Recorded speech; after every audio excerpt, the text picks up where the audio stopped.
Yo le decía hace poco a un presidente del gobierno español una crítica sobre este tema y me decía, no sé por qué me criticas, pregúntale a Sonsoles, yo soy muy familiar. Y yo le contesté, sí, ya sé que eres muy familiar, pero se trata de que no estropees las familias de los demás, no solo de que cuides a la tuya.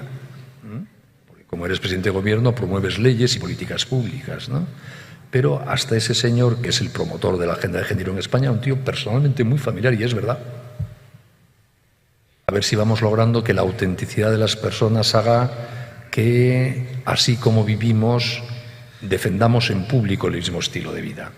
Y eso que le exigimos a los políticos, tenemos que empezar por exigírnoslo a nosotros mismos. Por lo tanto, no tengo ninguna respuesta a esas dos preguntas concretas, más que volver a apelar a la libertad y a la responsabilidad. Muy bien. Leo pregunta. Doctor Benigno, ¿considera usted que existe una participación protagónica de la ONU a través de políticas canalizadas por UNESCO y UNICEF para promover e impulsar la agenda de género en los países como Perú? Por supuesto. Y no solo UNESCO y UNICEF, también el Banco Mundial y el Fondo de Población y la Organización Mundial de la Salud. Pero no es que yo lo crea, es que está documentado. Entren en la web de esas organizaciones, no es nada secreto. No es que lo crea yo porque tengo información confidencial, simplemente miro la información que hay. Y además es un proceso que está muy estudiado. A partir del memorándum Kissinger-McNamara de 1968, en que el presidente Nixon convirtió en prioridad absoluta de la política exterior de Naciones Unidas el control de la población del mundo y decidió que en la época de la descolonización, que era aquella, eso ya no se podía hacer por instrumentos coercitivos, imposición de la esterilización obligatoria, aborto, etcétera, pidió y exigió que se hiciese a partir de ese momento, pendiendo una forma de pensar que hiciese que fuesen las mujeres las que libremente rechazasen al hijo y al matrimonio. Y en ejecución de esa orden, con acierto como la historia ha demostrado, algunas gentes eligieron la ideología de género como gran anticonceptivo mundial. De hecho, la primera presidenta del Fondo de Población de Naciones Unidas, la agencia específica para el control de la población que se creó en aquellos momentos, dijo lo siguiente: ya no se trata ahora de controlar la población del mundo dentro de los roles de género tradicionales, sino que ahora se trata de cambiar los roles de género tradicionales para controlar la población del mundo. Y en ello están. Esto se oficializó ya como doctrina oficial de Naciones Unidas en la Cumbre sobre Población que se celebró en 1994 en El Cairo y se ratificó de forma más radical en la Cumbre sobre la Mujer que se celebró en Beijing en 1995. Y esto es documentación oficial y pública de Naciones Unidas y desde entonces ha ido a más. Y la presión de las agencias de Naciones Unidas con toda esa red de ONGs y fundaciones que la apoyan y respecto a la cual se da un trasvase permanente de personas de las agencias de Naciones Unidas a estas ONGs y de las ONGs a las agencias de Naciones Unidas, fundaciones Soros, McNamara, la IPPF, Rockefeller, etcétera, son una red tupida por todo el mundo con muchos recursos económicos que no se oculta, por otra parte, que está intentando imponer en todo el mundo la agenda de género. Cuando el presidente Obama visitó hace pocos meses para despedirse como presidente el país de origen de su familia, Kenia, en África, el presidente de Kenia, al recibirle en el aeropuerto de la capital, le pidió públicamente que dejase de presionar a su país, que allí no querían el matrimonio homosexual ni la agenda de género en la escuela, y que estaban hartos de que Naciones Unidas y Estados Unidos les presionase, condicionando cualquier ayuda a que hiciesen eso. Bueno, pues es el Estado más o menos, según las características de cada país, por todos los lados. Y por eso la imposición de la agenda de género tiene un carácter en ese momento en todo el mundo imperialista y colonialista. Y además, repito, no se oculta, no es que lo sepa yo porque tenga información confidencial, les reitero, es información disponible. Y por eso, pues efectivamente, es un debate difícil y duro, porque hay mucho dinero y mucho poder y mucha gente se rinde ante eso. Pero eso no quiere decir que no se pueda dar esta batalla. Igual que un electricista de Polonia y un poeta de Checoslovaquia empujaron al comunismo hasta que cayó, ustedes, que son gente más importante que un poeta y un electricista, pueden empujar el muro de la ideología de género y caerá.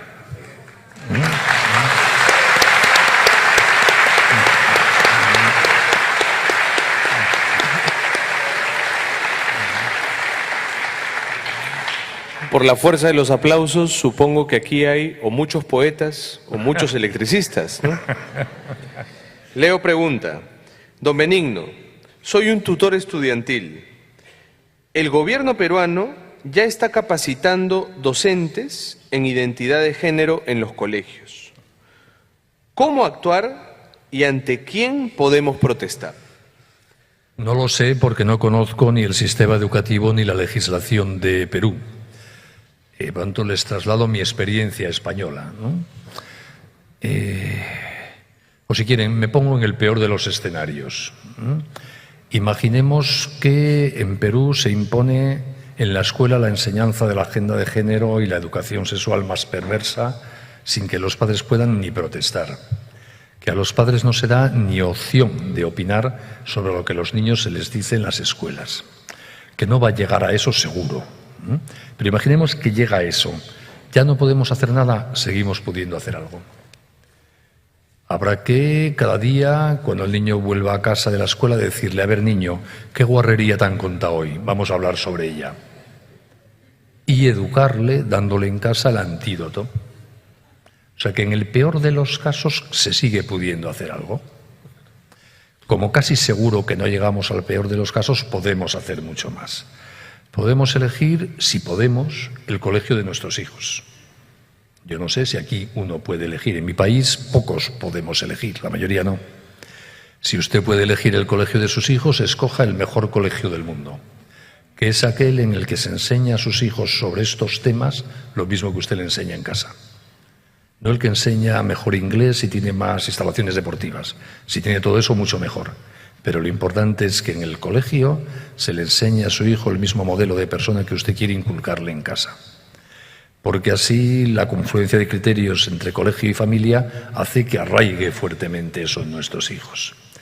Y pueda usted elegir el colegio de sus hijos o no, no abandone a su hijo al colegio. Los colegios son colaboradores de los padres, no sustitutos de los padres. Y por lo tanto el padre debe hacerse presente en el colegio, conocer a los profesores de sus hijos, hablar con ellos, hojear los libros de texto, ver qué vídeos, películas o libros le aconsejan ver o leer. Comentar con el niño de vez en cuando qué se comenta en clase. Estar al tanto de cuando llega en el currículo escolar el momento de hablar de los temas más delicados, la parte de biología de reproducción humana o lo que toque, para en esos días estar más pendiente de hablar con el niño. Que te cuente de las actividades extraescolares que se hacen, de los libros que le recomiendan leer. Y ejercitemos nuestro derecho. Alabemos y reforcemos al profesor bueno que les enseña cosas sensatas. Recriminemos y enfadémonos con el profesor malo que les enseña cosas insensatas. Y si es necesario y podemos, denunciemos a la justicia, a los inspectores de educación, no sé quién hay en Perú, que puedan en su caso corregir las peores disfunciones. Es decir, estemos activos en el colegio. No nos limitemos a enviar al niño a los 3 años y esperar a ver cómo nos lo devuelven a los 17. Eso no es responsable. Hay que estar presente, ejercer.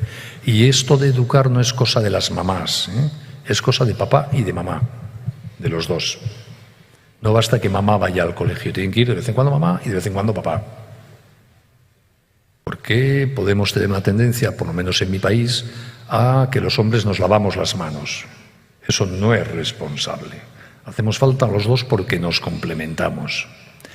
Y repito, si al final, a pesar de todo, a nuestros hijos les van a enseñar lo que quiera el ministro de turno, lo queremos nosotros, aprovechemos incluso eso para darle el antídoto, la contraargumentación en casa cuando proceda. Pero lo que no podemos es renunciar nunca a educar a nuestros hijos. Renunciar a estar presente en las instancias que colaboran a su formación. Por eso primero les educamos en la familia hasta los 2 o 3 años. Y luego les educamos con el colegio y a través del colegio. Y les educamos a través de las redes sociales y las nuevas tecnologías. Porque no podemos evitar que sean niños de la sociedad digital. Y por eso les enseñaremos en casa que en Internet está toda la maravillas y la sabiduría del universo y toda la mierda del universo. Y que nosotros queremos lo primero y no lo segundo. Y que para eso ponemos un filtro que nos ayude a no ir a por lo segundo.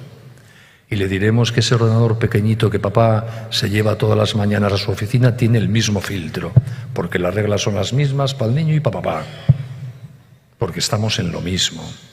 Y no dejaremos que en la habitación del niño haya ordenadores conectados a Internet. Los ordenadores conectados a Internet estarán en sitios de paso público en casa, para que podamos mirar por encima del hombro dónde entran. Que eso no es espiarles, es quererles. No nos puede ser indiferente en qué páginas de Internet entren, qué información buscan.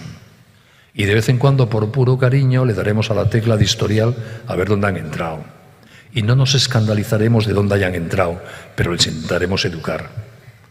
Y se han puesto culoteta, que es muy normal, habrá que explicarles que es mejor poner Museo del Louvre, que es más interesante. Pero sin escandalizarnos de nada, ¿no? Porque todos somos humanos por igual. Y pronto educaremos también a través de las nuevas tecnologías. Y cuando lleguen a la adolescencia educaremos a través de la pandilla de amigos, porque es la instancia que más influye en un adolescente. ¿Y cómo educamos a través de la pandilla de amigos?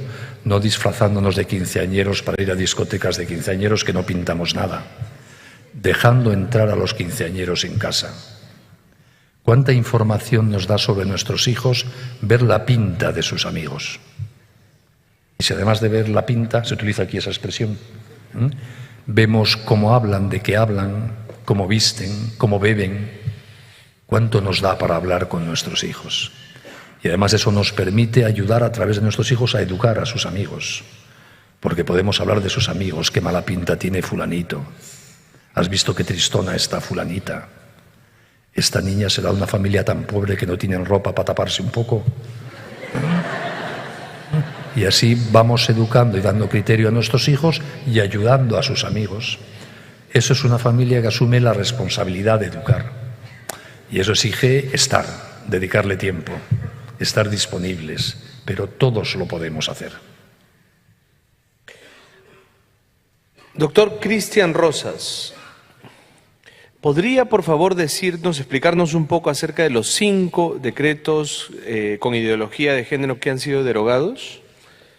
Sí, puntualmente el gobierno al inicio tuvo facultades delegadas por parte del Congreso para legislar en una diferente cantidades de materias y se incluyó el término identidad de género y el término orientación sexual, instrumentos ideológicos para implementar esta nociva ideología en la Policía Nacional, en el sistema del Código Penal, a través de la reforma y otros más.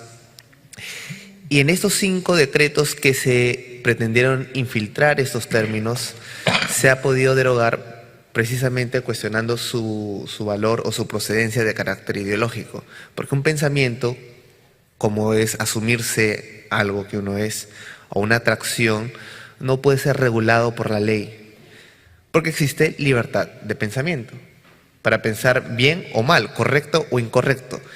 Pero en el Perú no existe delito de opinión. Textualmente nuestra Constitución dice así, en el Perú no hay delito de opinión. Por lo tanto, estos términos lo que escondían era una mordaza para la libre expresión de pensamiento, de religión, de conciencia, de pensamiento, y gracias a Dios y gracias al esfuerzo, la movilización, el compromiso de los peruanos por no ceder ante esta imposición de la mentira que pretende castigar la verdad, es que se ha podido derogar en la Comisión 2 en el Pleno y Dios mediante 3 en los próximos plenos. Gracias. Don Benigno, en las sociedades latinas la violencia o la discriminación se usan como pretexto para la introducción de la ideología de género. En un escenario como este, ¿cómo empoderar a la mujer contra la ideología de género? Igual que al varón, precisamente porque somos iguales en dignidad y tenemos la misma responsabilidad. Es verdad que las técnicas publicistas de difusión de la ideología de género, elaboradas en Estados Unidos, han tomado como modelo, porque ha sido exitoso, el de la lucha contra la discriminación racial de la gente de color en Estados Unidos, que que se han basado en somos un grupo oprimido, discriminado, y por lo tanto necesitamos ahora discriminación positiva y que el Estado nos apoye para hacernos visibles, estar presentes, etcétera, ¿no? Y es una lógica que funciona muy bien, porque el que se oponga es un malvado discriminador, y por lo tanto tienes ya ganado el partido antes de empezar a jugarlo. Lo que ha hecho las minorías LGTBI es aplicarse el mismo argumento. Somos minorías perseguidas y discriminadas, ha llegado la hora de que el Estado nos ayude positivamente, a través de las leyes, las políticas públicas, etcétera, a que nos visibilice todo el mundo y haga suyo con bendiciones nuestro estilo de vida. Eso es una trampa, porque la ideología de género no tiene nada que ver con la homosexualidad. Este no es un debate entre homosexuales y heterosexuales. Defendemos la visión responsable de la sexualidad, heterosexuales y homosexuales. Y defienden la ideología de género, heterosexuales y homosexuales. Muchos más heterosexuales que homosexuales, dicho sea de paso, por lo que se ve en el mundo intelectual, político, etcétera. Por lo tanto, no es verdad. Es un mecanismo publicitario eficaz, pero no es verdad. Y en esto tenemos que ser muy sinceros. Este es un debate ideológico, no de personas ni de conductas sexuales. Ideológico. Y la ideología no depende de la conducta sexual, ni de la orientación sexual, ni de lo que se quiera. La ideología depende de otra cosa. Es verdad que los homosexuales, los transexuales han sido históricamente discriminados e injustamente tratados de manera sistemática en 2000 años de historia cristiana.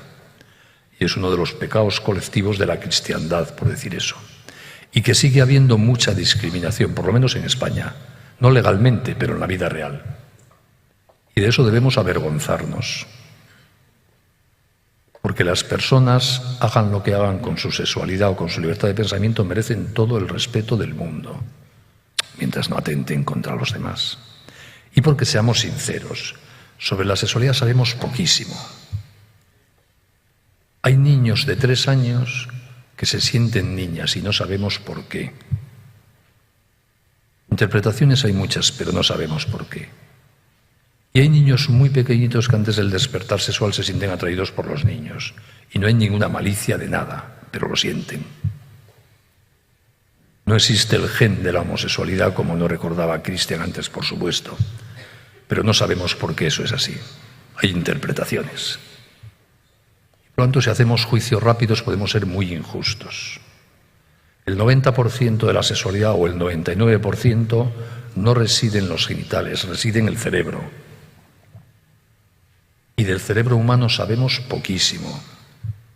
Es la parte más desconocida del universo. Sabemos más de los agujeros negros que de nuestro cerebro. Y por lo tanto, de algo que reside en nuestro cerebro como la sexualidad sabemos poquísimas cosas.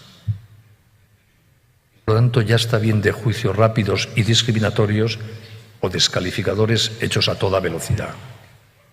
Ese es un tema. Y otro tema que nada tiene que ver es la ideología de género, repito. Por lo tanto, todo lo que tiene que ver con ese planteamiento de la discriminación se basa en una falacia propagandística. No hay que empoderar a las mujeres en ese terreno. Tenemos que asumir todos, hombres y mujeres, la responsabilidad de ir con la verdad por delante. Pleno respeto a las personas, ofrecer honestamente a los que nos quieran escuchar en libertad lo que creemos que es mejor para conseguir una vida feliz, respetar con cariño al que acepte nuestro planteamiento, respetar con cariño al que no acepte nuestro planteamiento y luego, y al margen de eso, defender la libertad.